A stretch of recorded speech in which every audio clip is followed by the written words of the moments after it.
Welcome back to Historian AFK, where we take history as strangest and often most overlooked corners and turn them into stories to drift off with.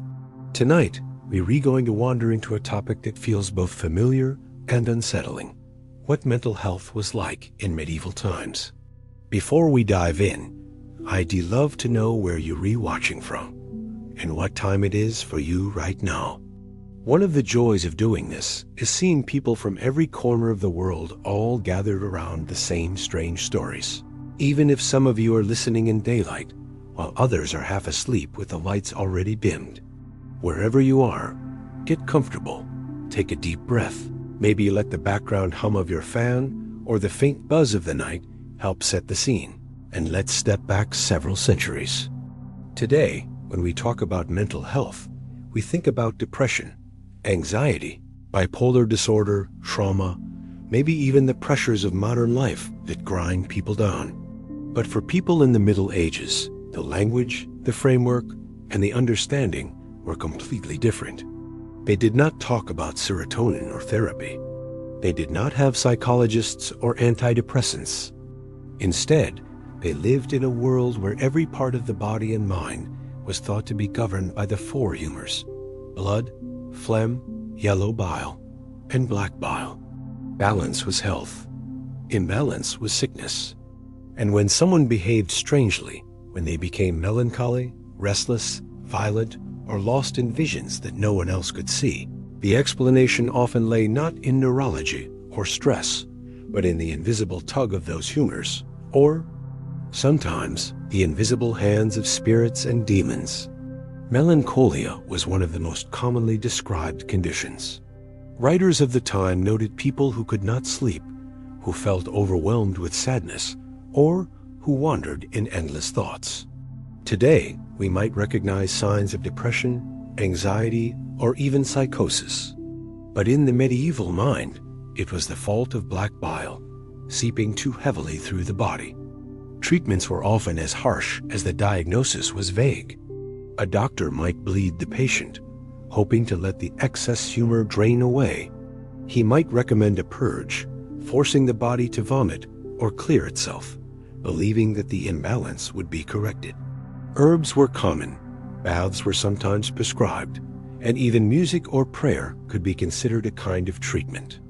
Yet behind all of this was uncertainty, because nothing really worked. For many people, especially those living in villages far from the reach of learned physicians, the explanation was not humoral at all.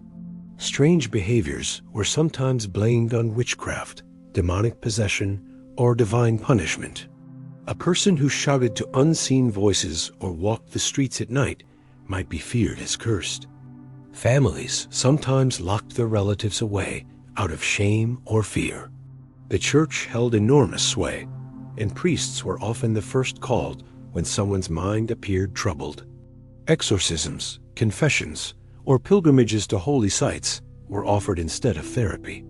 For some, it meant a life of isolation, branded not as sick but as sinful. But the picture was not always as dark as we might think. In monasteries, monks occasionally kept records of treatments that sounded almost gentle compared to bleeding and purging.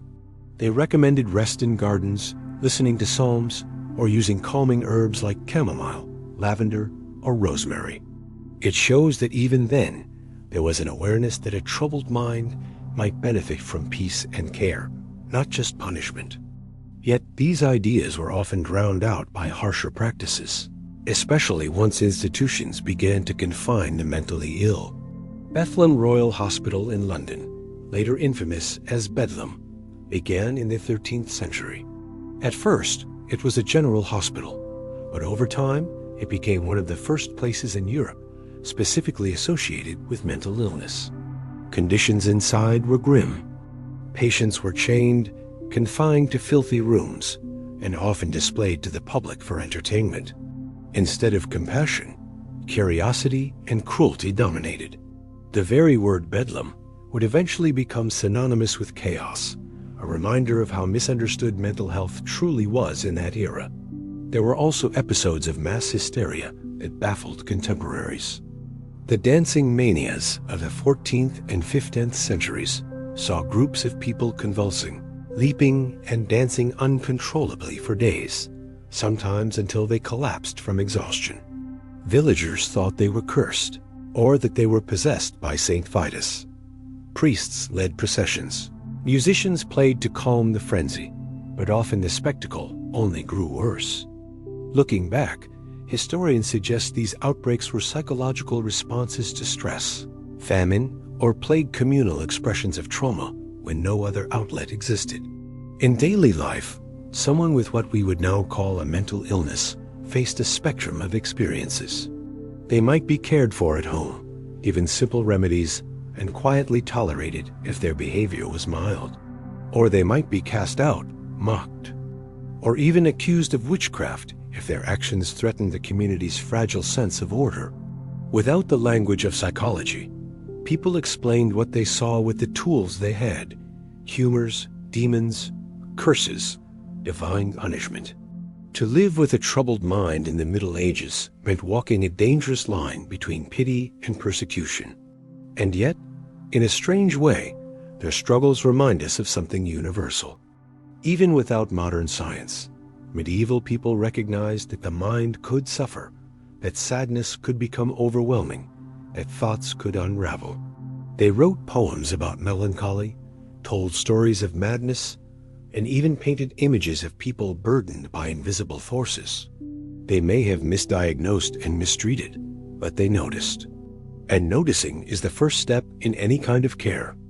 So as you listen, maybe with your eyes already heavy, think of those people long ago, wandering through villages, praying in monasteries, or sitting quietly in a darkened room, wrestling with thoughts they couldn't explain. Their world was different, their language was strange, but their struggles were not so alien. In some way, their fears and their pain connect to ours. And that, perhaps, is the thread that ties us across centuries. And with that thought, let yourself drift. We'll continue exploring this story, but for now, rest in the knowledge that even history's strangest corners have lessons to share. Let's continue the journey. Tonight, we move from the broad view of how mental health was framed in medieval Europe to the ways people actually tried to explain, diagnose, and treat it. This was a world without modern psychology, without brain science, and without hospitals as we know them. Instead, ideas about the mind were stitched together from ancient medicine, religious teaching, and community folklore. If you lived in the Middle Ages and felt your mind slipping into sadness, anxiety, or voices that others could not hear, the explanation given to you would often depend on who was nearby. A learned physician might talk about the humors, especially the infamous black bile that caused melancholia. A priest might see your condition as a spiritual trial, the devil whispering in your ear, or a punishment for sin. A neighbor might mutter about witchcraft or curses passed down from enemies. In short, there was no single mental health system. There were layers of overlapping beliefs, each one shaping the way people looked at you and decided what should be done. At the center of the medical model was the theory of humors. Balance meant health. Imbalance meant disease. Blood, phlegm, yellow bile, black bile, these four fluids were thought to control everything from physical strength to personality and mood. If a patient grew restless, gloomy, or irrational, doctors often said black bile was to blame. Some even described the melancholic as people who thought too much, brooded over worries, or fell into despair. What strikes us today is how close this comes to descriptions of depression or anxiety. They noticed the symptoms. They just had no tools to treat them effectively. The remedies were often rough. Bloodletting was the most common approach. A physician or barber would open a vein with a lancet and drain cups of blood, hoping the release would restore balance. Sometimes leeches were used, clinging to the skin until they swelled with blood. Purging was another favorite. The patient might be given strong herbs or minerals to induce vomiting or diarrhea, with the belief that the bad humor would flush away.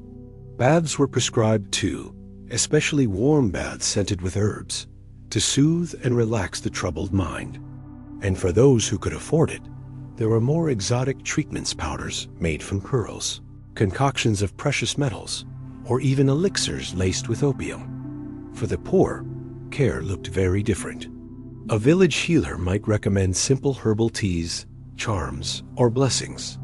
St. John's wort was sometimes given to ease sadness, just as it is used in herbal remedies today. Rosemary, lavender, and sage were thought to calm the spirit. Some healers burned herbs in rooms or sewed them into pillows, hoping the fragrance would drive away evil thoughts.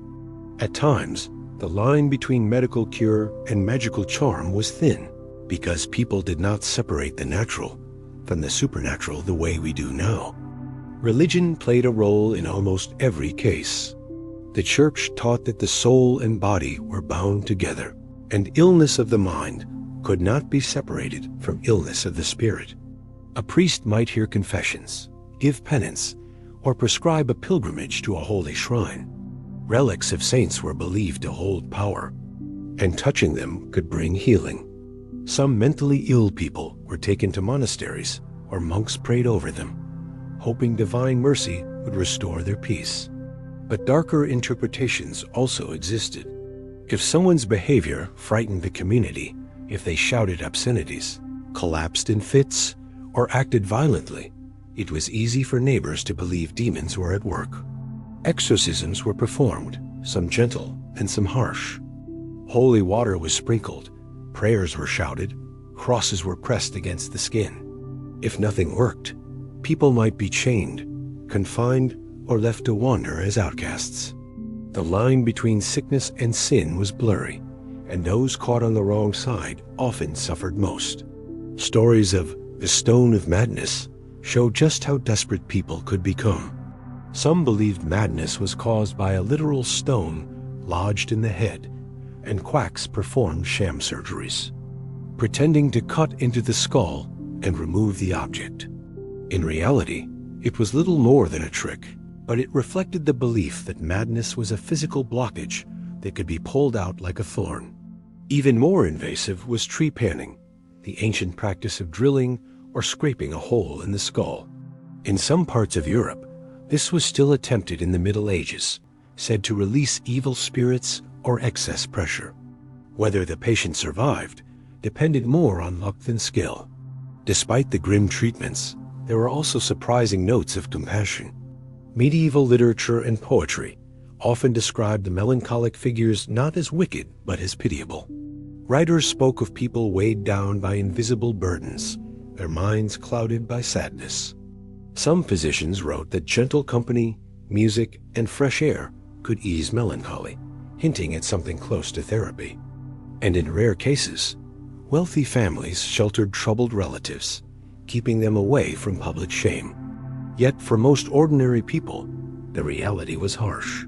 To have a troubled mind in medieval Europe was to risk being misunderstood, mistreated, or cast aside.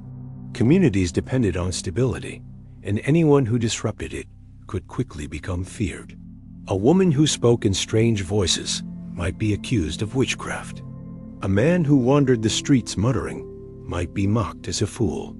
Those who could not control their outbursts might be chained or locked in barns. Survival often depended on how tolerant your family and neighbors were. And through it all, the weight of uncertainty pressed on the doctors themselves. They carried books filled with ancient wisdom, but when faced with a trembling, weeping patient, they often had no answers. They prescribed what tradition told them, but deep down, they must have known that bleeding and purging could not heal the mind. They operated in the dark, doing their best with the tools of their age, but their best often fell short. So when we think about medieval mental health, it's a story of contrasts. On one side, we see superstition, cruelty, and ignorance. On the other, we see moments of recognition, small sparks of empathy, and the slow, faltering beginnings of understanding that the mind, like the body, can suffer. These contrasts remind us that history is rarely simple. It is made of people trying, failing, fearing, and sometimes caring in ways that still echo into our time. And as you listen, maybe half asleep now, imagine the quiet of a medieval village at night, Somewhere, a healer mixes herbs by candlelight. A priest whispers prayers over a restless soul. A family listens nervously to the cries of a loved one behind a closed door. These scenes may be far from us in time, but in some ways, the human struggle feels close, even familiar. Shifting our focus a little, let's imagine what it actually felt like to live through mental distress in medieval Europe, not just from the doctor's side, but from the patient's perspective. The experience was deeply shaped by the society around you, by the church, by superstition, and by the fragile medical knowledge of the time. If you were noble or wealthy, you might have had access to physicians who had studied at universities in Paris, Bologna, or Montpellier. These men wore long robes, spoke Latin, and quoted Galen and Hippocrates as if their words were sacred scripture. When you described your sleepless nights, your sudden tears, or your racing heart, they would likely explain that black bile had overwhelmed your system. They might prescribe bloodletting, a purge, or an expensive concoction of herbs and minerals. They would tell you to avoid certain foods, to walk in gardens, or to listen to soft music. And though none of these treatments cured what you felt, there was comfort in being taken seriously, in hearing your pain named, even if the name was wrong. But for the poor, the story was very different. If you were a peasant farmer who could not stop crying, or a village craftsman who muttered at unseen voices, no physician was coming to your door. Instead, the community itself became the healer or the judge. Neighbors might whisper that you were cursed, bewitched, or marked by God. Some would avoid you, others would laugh, and a few might show pity. Remedies were passed down through generations. Teas of calming herbs, amulets worn against the chest, or charms whispered over a bowl of water.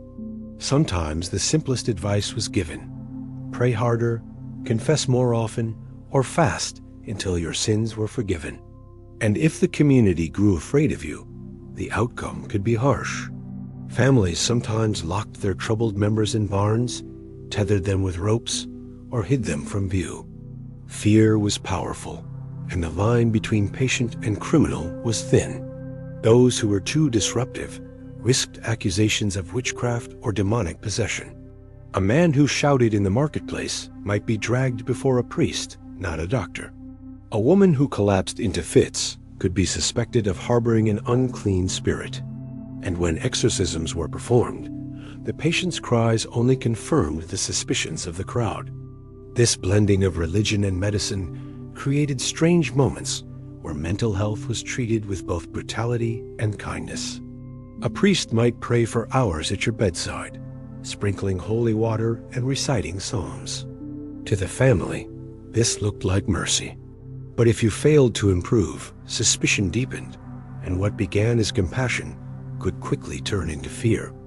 The same people who comforted you one week might avoid your gaze the next, whispering that you were dangerous. Institutions were few and far between, but the most famous was Bethlem Royal Hospital in London, founded in the 13th century. At first, it was just another charitable hospital, but over time, it became a place where the mentally ill were sent. There, patients were often chained to walls, confined in darkness, and treated more like prisoners than patients.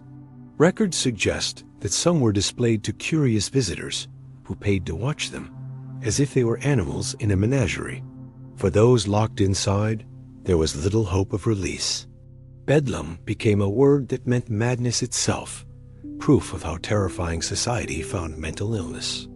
Yet, outside the walls of Bedlam, communities still carried on, and mental health found its way into art and literature.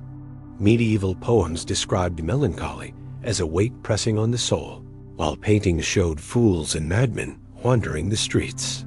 Folktales warned of the dangers of losing one's mind, often linking madness to moral failure or sin.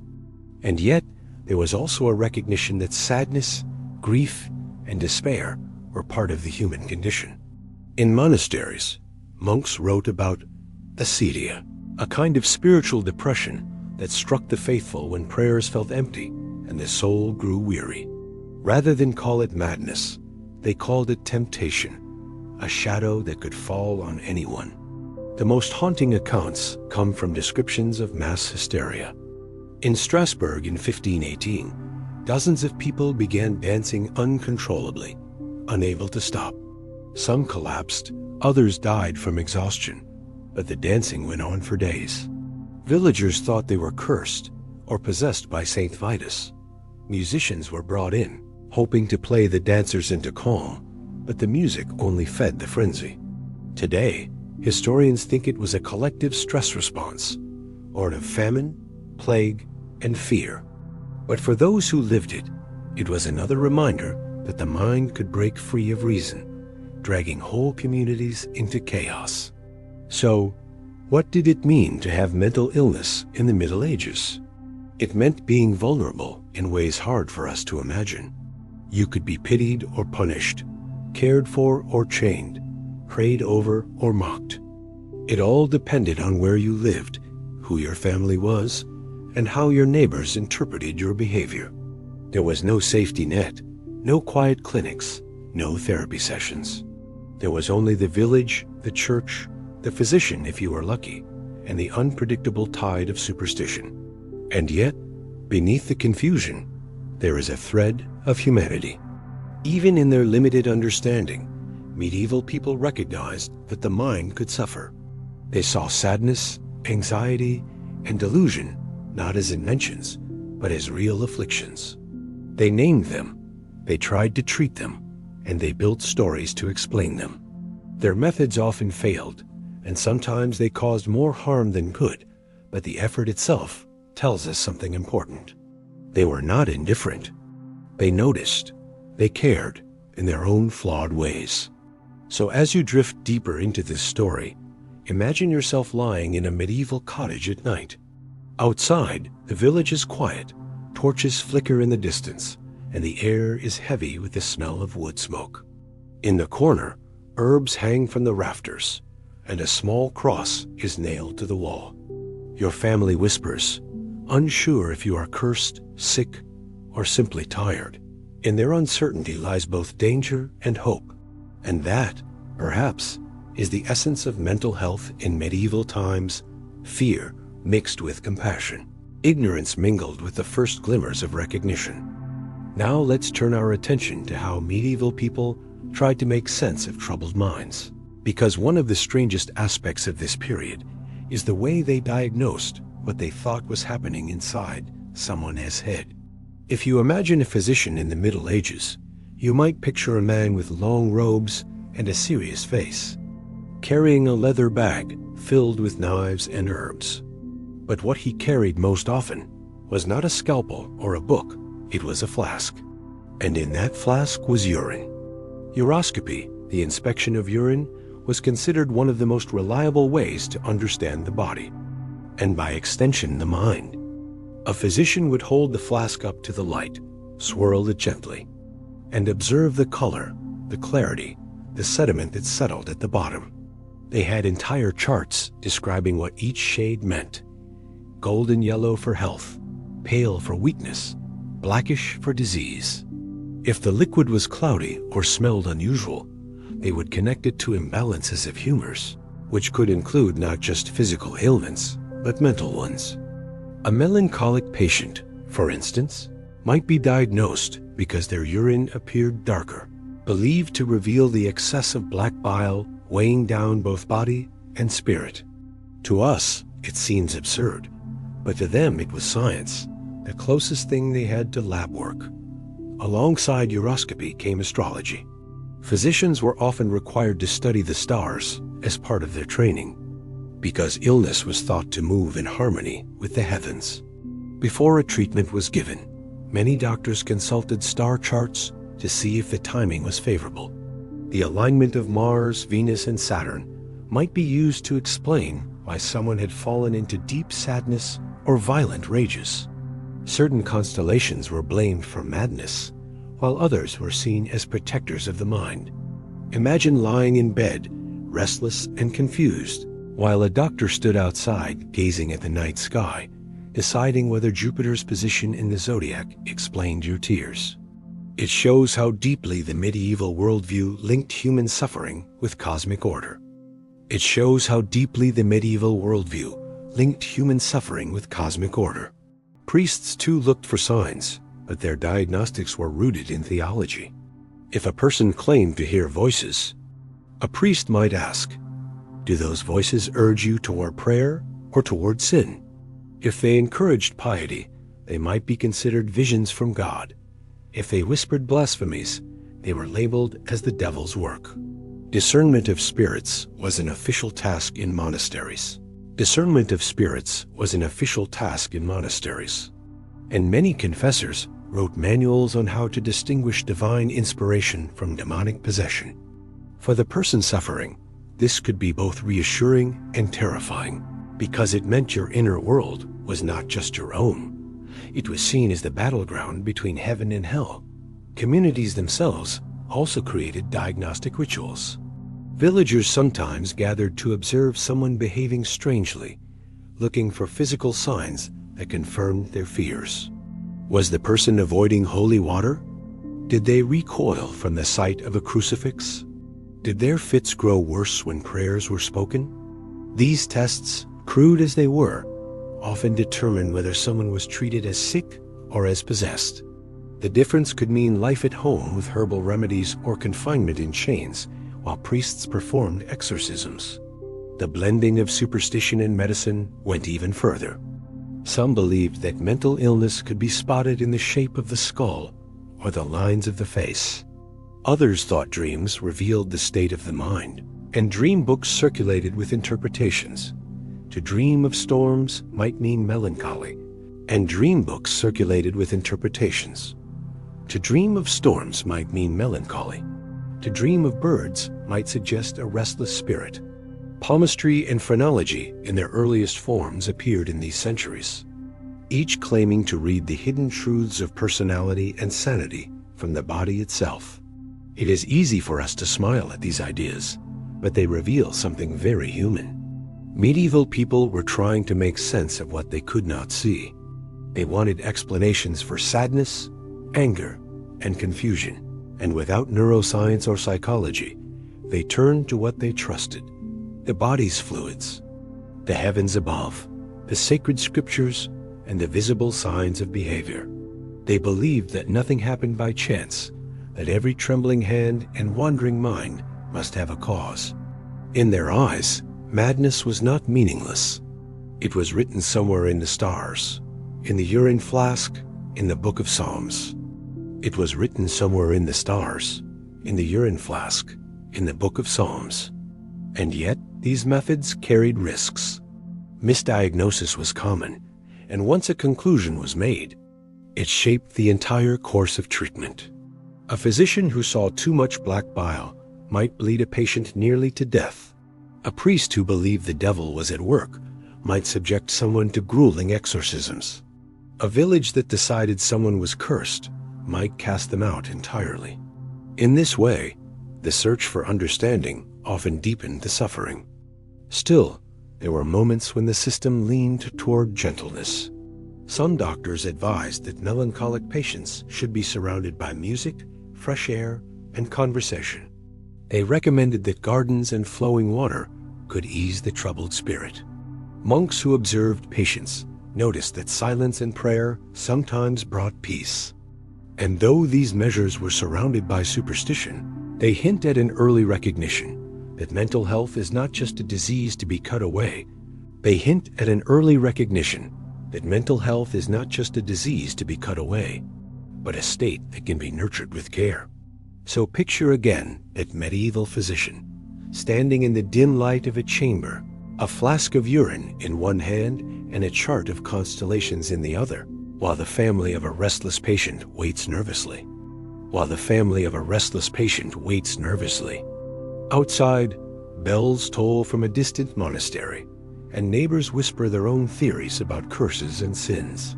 In that room lies the tension of the Middle Ages, the deep desire to know, colliding with the limits of knowledge. For the patient, it meant living at the mercy of interpretations, each one as fragile as the parchment it was written on. And as you hear these words, perhaps already drifting toward sleep, think of the strange comfort medieval people found in rituals that seem so alien to us. They did not ignore mental suffering. They saw it, feared it, and tried to read it like a message. Their methods may seem misguided, but their intent was the same as ours, to bring order to the chaos of the mind. Let's shift now from the physicians and priests to the quieter, more hidden world of ordinary families. Because the truth is, most people who struggled with their minds in medieval times never saw a doctor in robes or a priest performing rituals. They lived day by day with their families, inside cottages or manors, trying to carry on while everyone around them whispered, worried, or quietly tolerated what was happening. Imagine a small village somewhere in England or France. The cottages are simple, smoke rising from peat fires, animals tucked into barns beside the people. In such close quarters, nothing could remain private for long. If someone in the household started to act strangely, muttering in their sleep, shouting without reason, or wandering into the night, the whole community would know. Neighbors would notice, gossip would spread, and before long, the family had a choice to make: protect their relative or explain them away to the village. For many, the first step was care, in whatever form they understood it. A mother might brew calming teas from herbs she had gathered in the fields: chamomile for rest, valerian for sleep, rosemary for troubled thoughts. A father might take his son to the local wise woman, who would whisper charms while placing amulets of bone or stone around his neck. Sometimes, a family would simply keep their troubled member close, guiding them through work in the fields or distracting them with simple tasks. It wasn't always cruel. Often it was quiet and patient, the kind of everyday compassion that never made it into chronicles. But patience had limits, especially in times of stress. When harvests failed, when food was scarce, or when war pressed close to the village, tolerance shrank. A person who could not work, who frightened children, or who disrupted prayers in church could quickly become a burden. And in small medieval communities, burdens were dangerous. Families might start to keep their relatives indoors, locking doors or tying them with ropes. In the darkest cases, those who could not be controlled were cast out entirely, forced to beg on the roads as wandering madmen. Some of these wanderers became familiar figures in medieval society. They were sometimes called fools, dressed in rags, muttering to themselves, begging at marketplaces. To the church, they were reminders of the fragility of the mind, sometimes pitied, sometimes mocked. In literature, fools were given strange wisdom, their madness treated as a kind of hidden truth. But for the real men and women who wandered, life was harsh. Without family protection, they were vulnerable to hunger, violence, and ridicule. Yet not all communities were hostile. In some towns, local customs created a role for the village fool, tolerated because he or she provided entertainment or served as a living example of humility. In rare cases, these individuals were considered touched by God, their suffering seen as a sign of divine mystery rather than sin. Pilgrimage sites often attracted those with troubled minds, and records show that some shrines even built lodging for them. Families hoped that by bringing their loved ones to holy relics, healing might come, or at least some peace. Inside monasteries, attitudes could also be mixed. Some monks wrote with real sympathy about brothers who suffered from melancholy or despair, offering gentle remedies such as walks in gardens, rest in quiet cloisters, or listening to psalms sung in candlelight. But in stricter houses, those who could not keep to discipline were punished or expelled, their suffering seen as weakness rather than illness. The rhythms of daily life shaped the experience as much as any diagnosis. For a woman suffering from what we might call depression, the endless work of spinning, weaving, or tending animals might either soothe her with routine or weigh her down with exhaustion. For a man plagued by visions, the long hours in the fields gave space for his mind to wander. but they also exposed him to the stares and whispers of his neighbors. Mental illness was not separate from life. It was lived out in every task, every prayer, every meal shared or refused. And because medieval life was already full of hardship plagues, famines, wars, the line between normal grief and pathological despair was often blurred. Almost everyone had reason to mourn, to worry, to fear. When whole villages lost children to disease, sadness was expected. But when sadness did not lift, when someone seemed trapped in despair long after others had moved on, that was when whispers began. The weight of collective suffering sometimes made individual suffering invisible, and sometimes it made it stand out even more starkly. What strikes us today is how fragile that balance was. A family's compassion could mean survival for someone with mental illness, while suspicion or fear could mean exile. There were no clinics to retreat to, no social workers to mediate. There was only the thin net of family bonds and community tolerance, and if either broke, the person fell into a life of wandering, confinement, or worse. So when we think of medieval mental health, it is not only about doctors with flasks of urine or priests with holy water. It is also about mothers brewing herbs by firelight, fathers shielding sons from gossip, neighbors debating whether someone was cursed, and communities deciding day by day whether to care for or cast out the vulnerable.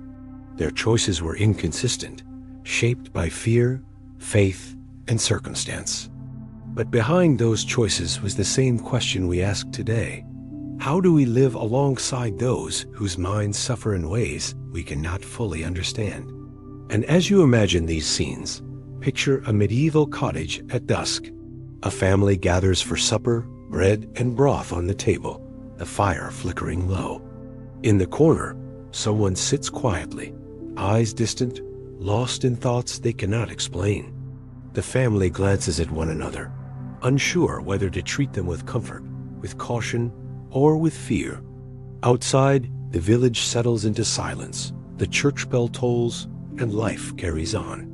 This was mental health in medieval times, not just theories and treatments, but the fragile reality of living together in a world that never stopped testing its people. Now let us move into a side of medieval mental health that feels both chilling and strangely familiar. The way madness was sometimes turned into spectacle. Because while families often struggled quietly at home, larger towns and cities began to see mental illness as something to display, contain, and control in public view. The most famous example is Bethlem Royal Hospital in London, known to history simply as Bedlam. Founded in the 13th century, it began as a small charitable institution, but by the late Middle Ages, it was associated almost entirely with the mentally ill. What started as a place of care soon turned into a symbol of chaos. Patients were chained, confined in dark rooms, and left with little more than straw for bedding. But perhaps most disturbingly, Bedlam opened its doors to visitors.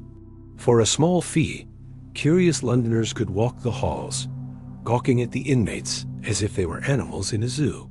The cries and fits of the patients became entertainment, a grim reminder of how thin the line was between pity and mockery. This wasn't unique to London. Across Europe, towns began confining their mad residents in towers, hospitals, or special houses. Some were locked away for their own safety, others simply to keep them out of sight. In certain cases, these places doubled as prisons, blending punishment with supposed care. The lack of clear distinction between criminality and mental illness meant that a man who raved in the streets could end up beside thieves and vagrants, his suffering treated as disorderly conduct. And yet, not all institutions were entirely cruel.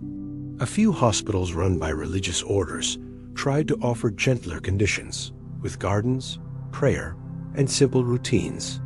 Monks and nuns believed that calm surroundings could soothe troubled minds. But even there, the treatments were limited, and the stigma never disappeared.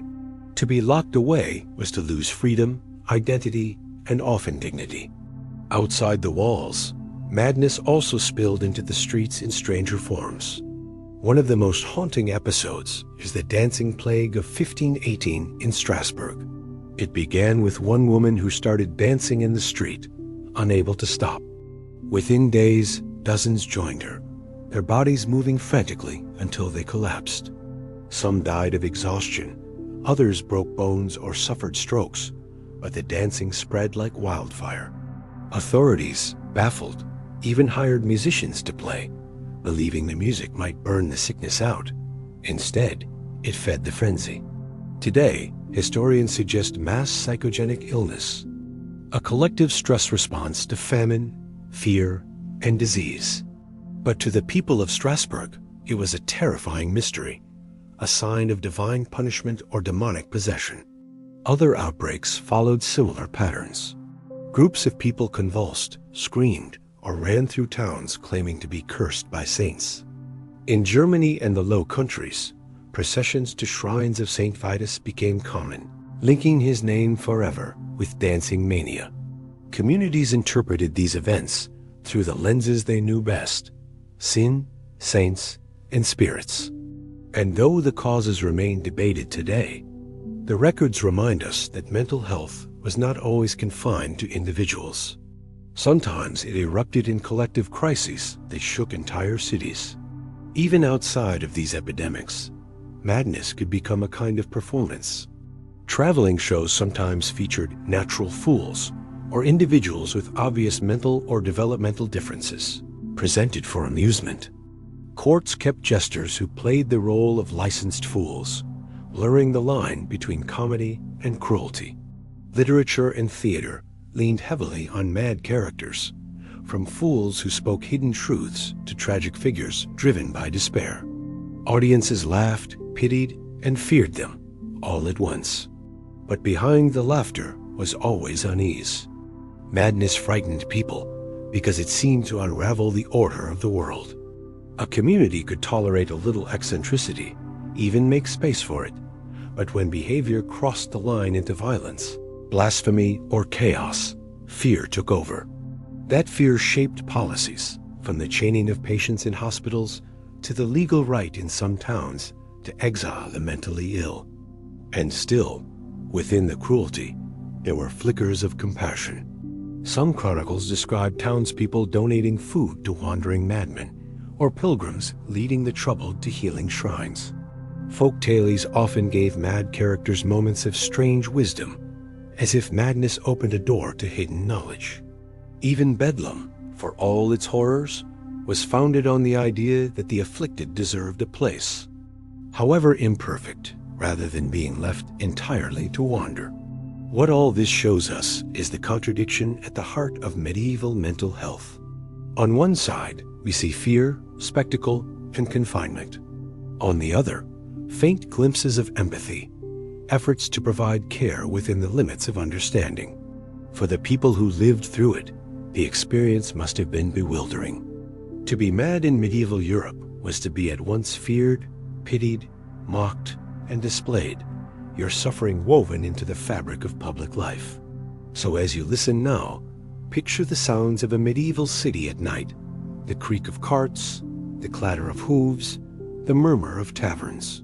Somewhere in the distance, a hospital door slams shut, locking away those whose minds wander.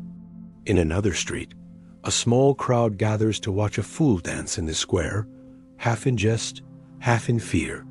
And in the quiet houses behind shuttered windows, families whisper about loved ones who see visions, praying that tomorrow will bring peace rather than chains.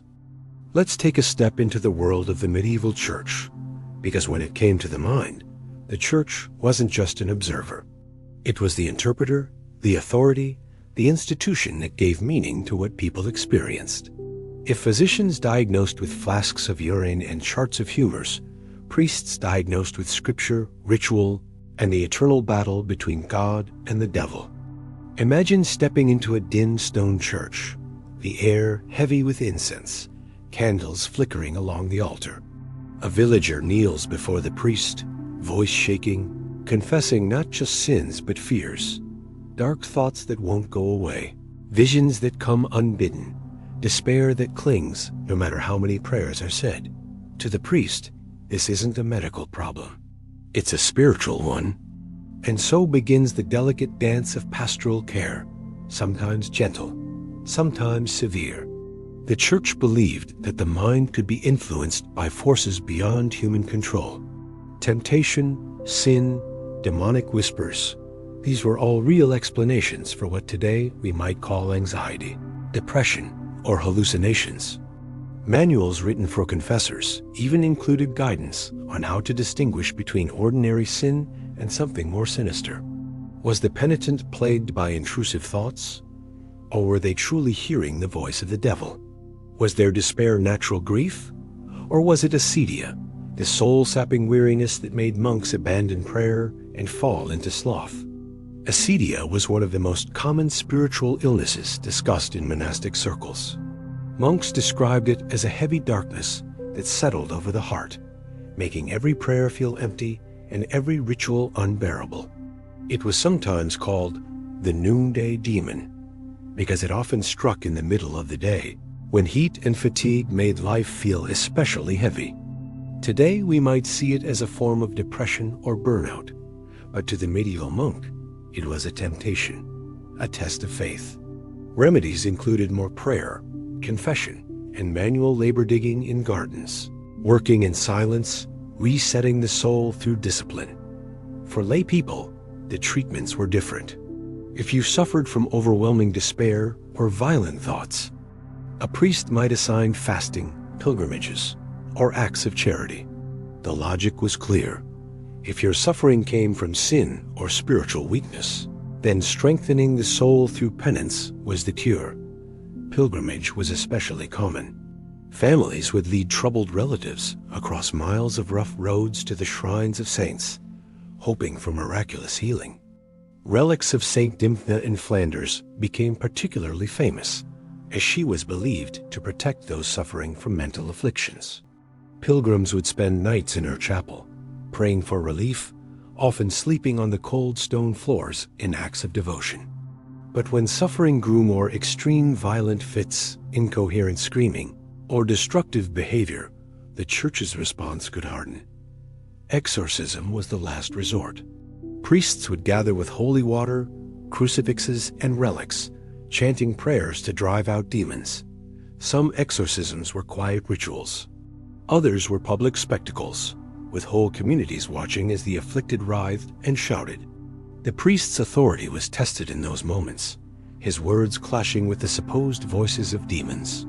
Success was uncertain. Sometimes the patient calmed, other times they grew worse, and in the worst cases, they were written off as permanently possessed.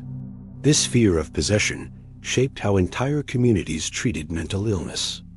A person who muttered in Latin phrases they had never learned might be revered as touched by God, or condemned as a vessel of the devil.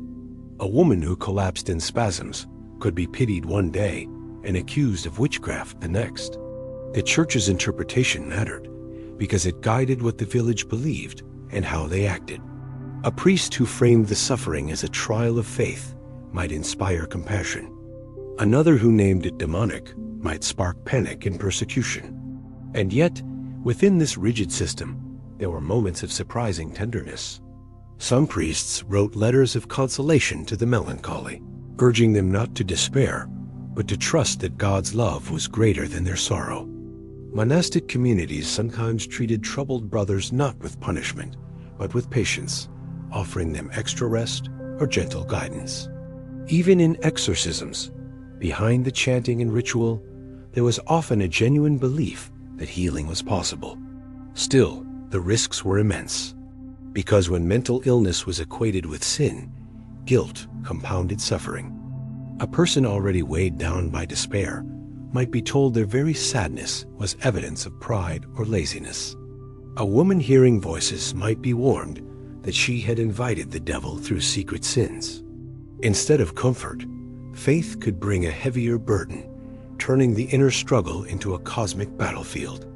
What's remarkable, though, is that the Church gave language to experiences that might otherwise have gone unnamed. Words like acedia, melancholy, and possession shaped how people thought about their minds.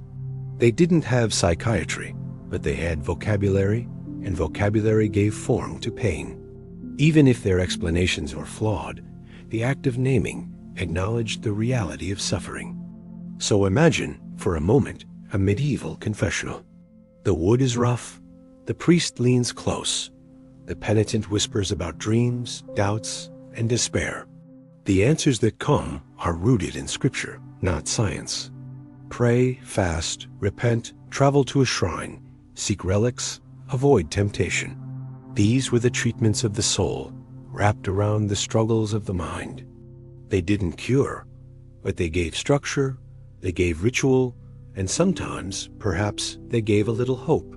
As you drift deeper into this story, picture the quiet chapels where the desperate knelt, the long roads of pilgrimage trodden by the weary, the echo of psalms sung by monks fighting their own noonday demons. The Church's hand lay heavy on medieval mental health, shaping it into something both merciful and cruel, both consoling and condemning. And in that tension, countless lives played out, some comforted, some crushed, all trying to find meaning in the storm of their minds.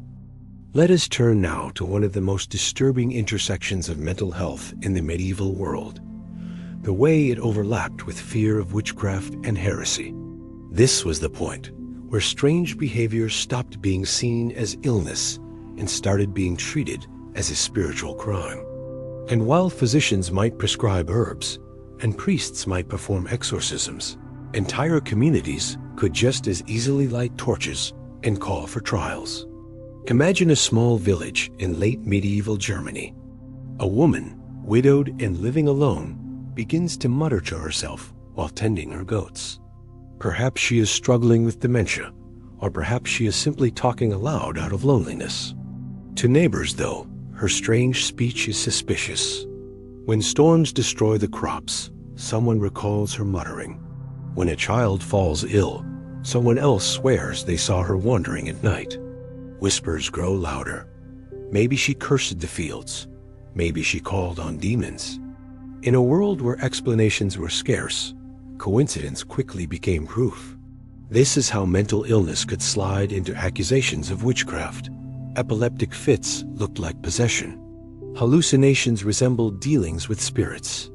Depression, with its withdrawn silence, might be taken as evidence of secret guilt. Women were particularly vulnerable.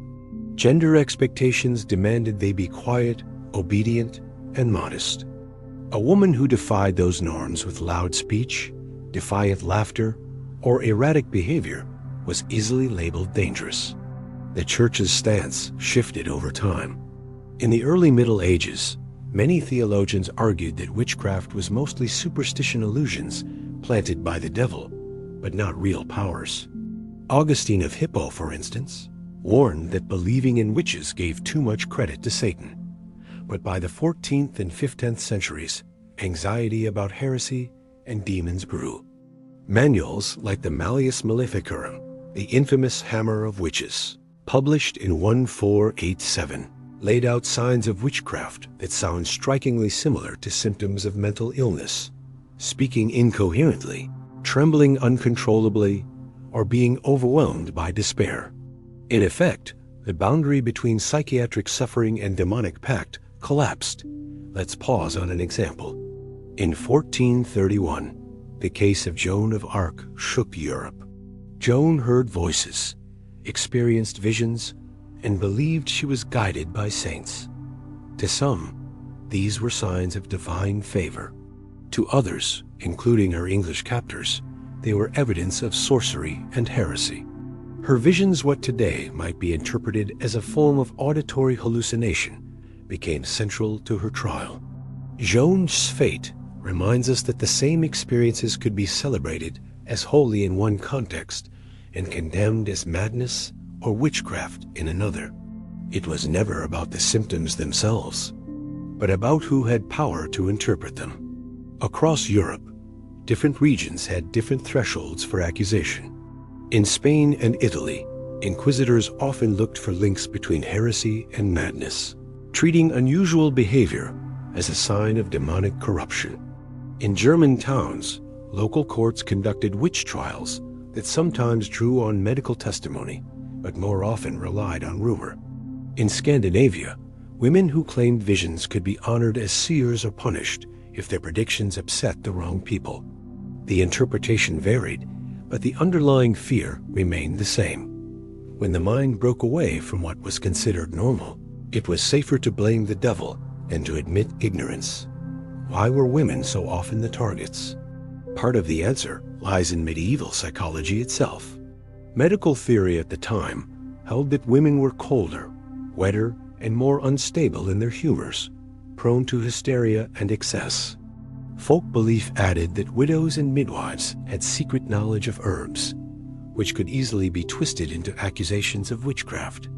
And socially, women who lacked the protection of husbands or families made easy scapegoats.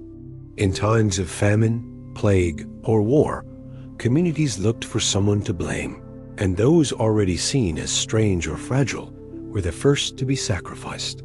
Trials blurred the line between illness and guilt. Judges ordered ordeals to prove witchcraft, forcing suspects to recite prayers without stammering, plunging them into water to see if they floated, or examining their skin for witch marks. A seizure during questioning was taken as proof of possession. Forgetting lines from the Lord's Prayer was seen as the devil's influence. Even symptoms of trauma, trembling, fainting, incoherence, were treated not as suffering, but as confession. And yet, there were always contradictions. Not all visions were condemned. Women like Hildegard of Bingen, a 12th century abbess, reported elaborate visions of light and cosmic harmony. Because she expressed them within orthodox frameworks, her experiences were hailed as divine. Catherine of Siena, too, described mystical encounters that might today be seen as hallucinatory. But because she was devout, and her revelations served church goals, she was canonized. Compare that to countless unnamed women who saw visions without powerful patrons. Their trances, rather than being celebrated, were rebranded as witchcraft. The difference was not in their minds, but in society's judgment. Communities themselves wrestled with the tension between pity and fear. Some towns tolerated wandering madmen, treating them as holy fools or figures of divine mystery. Others confined them or drove them out, fearing contagion of body and soul. In some records, we even find towns paying for food for their village fool, a form of rough charity. But when communal fear flared, when plague struck or crops failed, tolerance could vanish overnight. The fool became a witch, the madman a sorcerer, the eccentric neighbor an agent of the devil. Not every accused person was executed. Some were forced into penance pilgrimages, fasting, or public humiliation. Others were banished, condemned to wander from town to town. For those who survived, the stigma clung like a shadow. Once branded a witch or mad, there was no easy return to normal life. The community might tolerate your presence, but trust was gone. Literature reinforced these fears. Plays and sermons warned audiences about the dangers of witches, often portraying them as ranting, incoherent figures. Madness became theatrical shorthand for spiritual corruption. Audiences laughed, shuddered, and absorbed the message. Strange minds were dangerous minds. This cultural script shaped how real people were treated, turning illness into evidence and evidence into judgment. It's worth remembering that there were dissenting voices. Some physicians argued that what looked like possession was really the imbalance of humors. Some clerics insisted that madness should be treated with compassion, not fire. Records from certain trials show judges dismissing cases for lack of proof, warning against superstition. These flashes of reason remind us that medieval society was not uniform. It was always contested, always shifting, always struggling between fear and mercy. But still, the association of madness with witchcraft left deep scars. It cemented stigma, making families reluctant to seek help and communities quicker to accuse. It turned suffering into spectacle and healing into punishment. And it shows us just how precarious life was for those whose minds wandered beyond the bounds of what neighbors could understand. So picture it, a torch-lit courtyard, a trembling woman at the center, villagers shouting, priests demanding answers. Her words are confused, her body weak, her mind overwhelmed. She might be ill, she might be grieving, she might simply be different. But to those around her, she is a witch. And in that moment, the fragile line between mental health and moral panic disappears, leaving only fear, judgment, and fire. Let us shift now to what people actually did when faced with mental illness in the Middle Ages, the treatments, remedies, and rituals that promised healing. Some sound familiar, some sound bizarre, and many remind us just how desperately people searched for relief in a world where the mind's mysteries were terrifying. If you walked into a medieval apothecary, the shelves would be crowded with jars of herbs, powders, and roots. Physicians and healers often turned first to plants. Valerian root, known for its calming effects, was recommended for those plagued by restlessness or insomnia. Poppy seeds, containing natural opiates, were mixed into syrups to quiet the agitated. St. John's wort was sometimes used to ease melancholy, a faint echo of its use today in modern herbal medicine. Yet dosages were uncertain, and the line between soothing and poisoning was dangerously thin. Bloodletting remained the most widespread treatment for almost everything, including disturbed minds. Based on the theory of balancing humors, physicians believed that too much black bile led to melancholy, while too much yellow bile might cause mania. A troubled patient could find themselves cut with a lancet, leeches applied to their skin, or cupping glasses drawing out blood. The practice rarely cured, but it reassured patients and families that something was being done. Beyond the apothecary, treatments turned more spiritual. Priests prescribed fasting, pilgrimages, or prayer to cleanse the soul. Pilgrimage sites dedicated to saints became centers of mental healing. At the shrine of Saint Dymphna in Geel, Belgium, families brought relatives suffering from madness. Rather than locking them away, the community there developed a tradition of hosting the mentally ill in ordinary households, integrating them into daily life. This approach, remarkably humane for the time, has continued in Geel for centuries, making it one of the oldest examples of community care in Europe. Music and sound were also considered healing. The idea that harmony could soothe the troubled soul goes back to antiquity, and medieval thinkers carried it forward. Monasteries sometimes exposed the melancholy to chanting, hoping the steady rhythm of psalms would quiet inner storms. Instruments like lutes or harps might be played softly near a patient, the vibrations thought to realign humors. Though crude, it reflects a real insight. Rhythm and sound can alter mood, even without modern neuroscience to explain why. Other remedies were harsher. Some healers recommended immersion in cold water to shock a disturbed mind back to balance. Others suggested binding or chaining patients, both to keep them from harm and to demonstrate control. In extreme cases, trepanation, the drilling of a hole in the skull, was used. This ancient practice, older than the Middle Ages, was believed to release evil spirits trapped in the head. Archaeological finds show skulls with healed trepanation holes, meaning some patients survived, though whether they were cured is another question entirely. Superstition blended with medicine in everyday treatments. Charms were worn around the neck, herbs sewn into pouches. Relics of saints or written prayers folded into little packets. Amulets inscribed with biblical verses were common, believed to ward off demons that whispered madness into the ear. Folk healers made potions from animal parts, powdered bones, owl brains, or even blood. The logic was symbolic. Take in strength from a strong animal, absorb calm from a docile one. It was trial and error, fueled by desperation. At the same time, physicians were slowly moving toward more systematic observation. The Arab Islamic world, in particular, advanced treatments in ways that influenced medieval Europe. Scholars like Avicenna wrote about melancholy as a medical condition, not just a spiritual one, and suggested baths, diets, and music as therapies.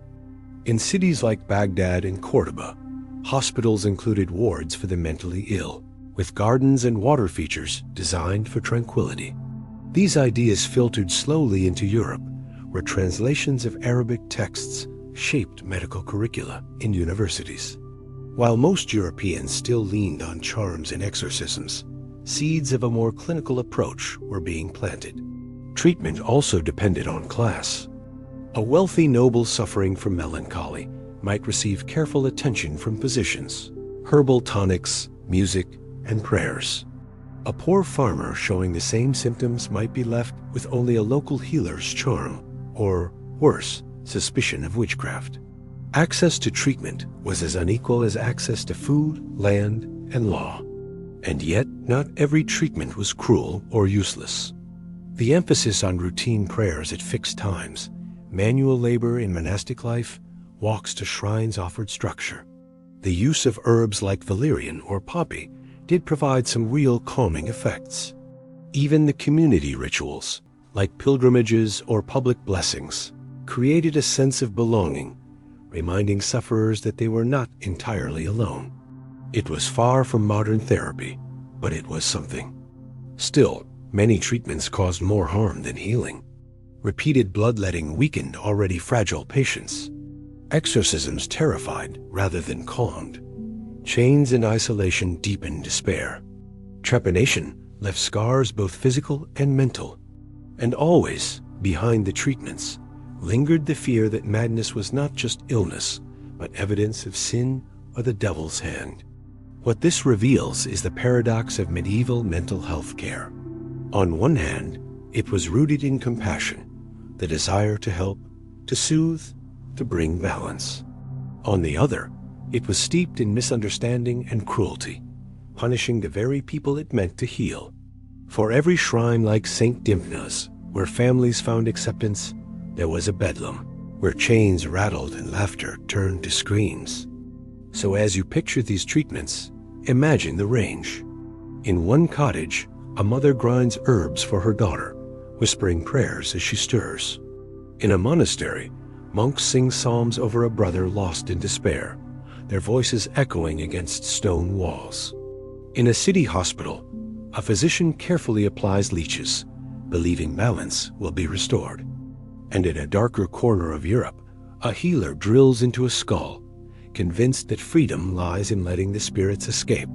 All of it part of the same world, half compassion, half cruelty, bound together by the mystery of the mind. As we reach the end of this long journey through medieval mental health, let's take a moment to gather the threads together. The Middle Ages were a world where the human mind was both feared and misunderstood, where illness could be treated with compassion one day and condemned as demonic the next. It was a time of contradictions. Remedies mixed with superstition, community care mixed with cruelty, and flashes of insight buried under centuries of stigma. For everyday people, mental health was not an abstract concept. It was lived reality, woven into daily life. In a small village, a neighbor who muttered to himself might be tolerated as a harmless fool or shunned as cursed. In a city like Paris or London, where trade routes carried not only goods but ideas, the sight of the mad poor wandering the streets was common. Some begged for alms, some entertained as jesters or fools, and some were locked away in hospitals. Their presence was visible, unavoidable, and often unsettling, a reminder that the line between sanity and madness could be fragile. Responses varied across Europe. In England, the Bethlem hospital, better known as Bedlam, became infamous by the late Middle Ages as a place where the mentally ill were confined. Conditions there were harsh, more about control than healing, but its very existence signaled a growing belief that madness was a condition needing management. In contrast, the town of Geel in Belgium developed a unique tradition. Families took in those considered mentally ill, not as prisoners but as boarders, weaving them into household routines. This model of community care survived for centuries and still influences mental health approaches today. Two very different responses, one rooted in confinement, the other in inclusion, show us the range of medieval thinking. Religion colored every interpretation. To theologians, madness could be punishment for sin, possession by demons, or a test from God. But theology was not uniform. Some clerics argued that those who suffered were to be pitied, not punished. Others pointed to biblical figures like King Saul, whose melancholy was soothed by David's harp, as evidence that music could calm troubled souls. Mystics who saw visions walked a razor's edge. Some, like Hildegard of Bingen, were celebrated. Others, like Joan of Arc, were condemned. The difference was not in their symptoms, but in who interpreted them, and for what purpose. Medicine, too, played its part, though limited by ancient frameworks. The theory of the four humors gave physicians a way to describe and treat mental illness, melancholy, mania, frenzy. They prescribed herbs, diets, baths, and bloodletting. They believed in balance, even if they misunderstood the body's chemistry. Yet these efforts mattered. They kept alive the idea that mental illness was not purely spiritual, but also physical, a seed that would later grow into more scientific medicine. The influence of Islamic scholars like Avicenna was crucial here. His writings, which described melancholy as a disorder of both body and soul, crossed into Europe and began shaping medical curricula. His suggestion of baths, music, and structured routines showed remarkable foresight, and his legacy endured long after the Middle Ages ended. Social class played a decisive role. A noble suffering from melancholy might be treated with gentle music, fine herbs, and attentive physicians. A peasant showing the same symptoms might be chained, ridiculed, or accused of witchcraft. This inequality reveals how fragile compassion could be. Mental illness was never just a medical or spiritual issue. It was also deeply social, reflecting power, privilege, and fear was never far away. Communities living with plague, famine, or war sought explanations. A sudden fit, a strange vision, or a withdrawn neighbor could all be read as signs of witchcraft or heresy. Trials blurred illness with guilt, turning symptoms into confessions. The Malleus Maleficarum, that infamous manual of witch hunters, cataloged behaviors that today we might interpret as neurological or psychiatric: trembling, incoherence, despair. But in that book, they became proof of pact with the devil. Fear consumed understanding, yet there were always countercurrents. Some physicians wrote against superstition. Some clerics argued for mercy. Some communities, like Geel, lived out compassion in practice. These voices remind us that history is never one story, but many competing ones. Even in the Middle Ages, where darkness often overshadows, there were glimpses of light. What does all this mean for us? On one hand, medieval mental health reveals how far we have come. We no longer drill holes in skulls to release spirits or accuse the mentally ill of sorcery. We have medications, therapies, and institutions that, while imperfect, are grounded in science. But on the other hand, the Middle Ages still echo today. Stigma remains. Fear of difference still shapes how people are treated. And the idea that madness is somehow moral failure, rather than illness, has not entirely disappeared. So when we ask, what was mental health like in medieval times? The answer is complicated. It was a struggle lived in villages, hospitals, monasteries, and courts. It was shaped by religion, medicine, and superstition, often in equal measure. It could lead to care, but just as easily to condemnation. Above all, it was precarious. A person's fate depended not just on their symptoms, but on who interpreted them. The physician with his humors, the priest with his prayers, the judge with his suspicion, or the neighbor with their gossip. And that is perhaps the deepest lesson of all.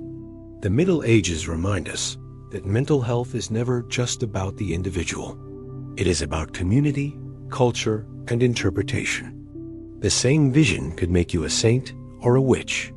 The same silence could make you pitiable or dangerous. The same trembling could invite prayers or torches. As we close this chapter, picture the world quieting. The crowded medieval street fades, the echo of church bells softens, the whispers of fear drift away. What remains is the reminder that even in times of fear, there were always those who tried to help, who offered herbs, songs, or shelter. And while we may smile at their mistakes, we can also honor their attempts to care for minds they did not understand. And with that, I'll leave you. Thank you for walking with me through this strange and unsettling history. May your night be calm, your thoughts gentle, and your sleep deep. Good night, and sleep well.